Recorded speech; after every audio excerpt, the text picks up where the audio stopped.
அந்த அழகான கிராமத்தில் எஸ்தர் மற்றும் மேரி இருவரும் வாழ்ந்து வந்தனர். இருவரின் வீடும் அருகருகே இருந்தது. எஸ்தர் பிறரின் கஷ்டத்தை உணராதவளாயும் காய்கறி கடைக்காரரிடம் வெஜிடபிள்ஸ் வாங்குவதற்கு கூட பேரம் பேசுபவளாக இருந்தாள். மேரி வயதானவரிடம் கூட கனிவாக பேச தெரியாதவளாகவும் பிச்சை கேட்டால் கூட கொடுக்காமல் அலட்சியமாக பார்ப்பவளாக இருந்தாள். எஸ்தரும் மேரியும் தனியார் நிறுவனத்தில் நல்ல சம்பளத்தில் வேலை பார்த்து வந்தனர்.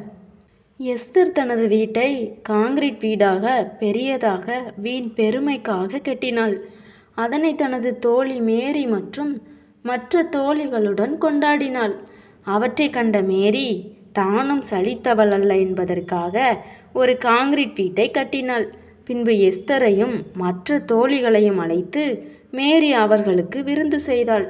அந்த கிராமத்தில் ஒரு திருமண விழாவிற்கு மேரி அதிகமான நகைகளை அணிந்து தோரணை நிறைந்தவளாக வந்தாள். அந்த விழாவிற்கு வந்த எஸ்தர் மேரி அணிந்திருந்த நகைகளை கண்டாள். எஸ்தர் அடுத்த நாள் ஒரு நகை கடைக்கு சென்று விலையுயர்ந்த அழகான ஆடம்பரமான நகைகளை எஸ்தர் பொருளாசையுடன் வாங்கினாள். அதன் பின்பு ஒரு நாள் எஸ்தர் புதிதாக கார் ஒன்றை பேராசையுடன் வாங்கியிருந்தாள். அதனை கண்ட மேரி அடுத்த நாள் ஒரு காரை வாங்கி பெருமையாக ஓட்டினாள். மேரி அதன் பின்பு ஒரு விவசாய வயல்வெளியை சொந்தமாக வாங்கி அந்த தோட்டத்தை கர்வத்துடன் சுற்றி வந்தாள்.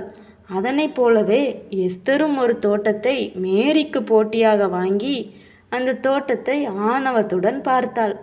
ஒன்றையும் வாதினாலாவது வீண் பெருமையினாலாவது செய்யாமல் மனத்தாழ்மையினாலே ஒருவரையொருவர் தங்களிலும் மேன்மையானவர்களாக எண்ண கடவீர்கள்.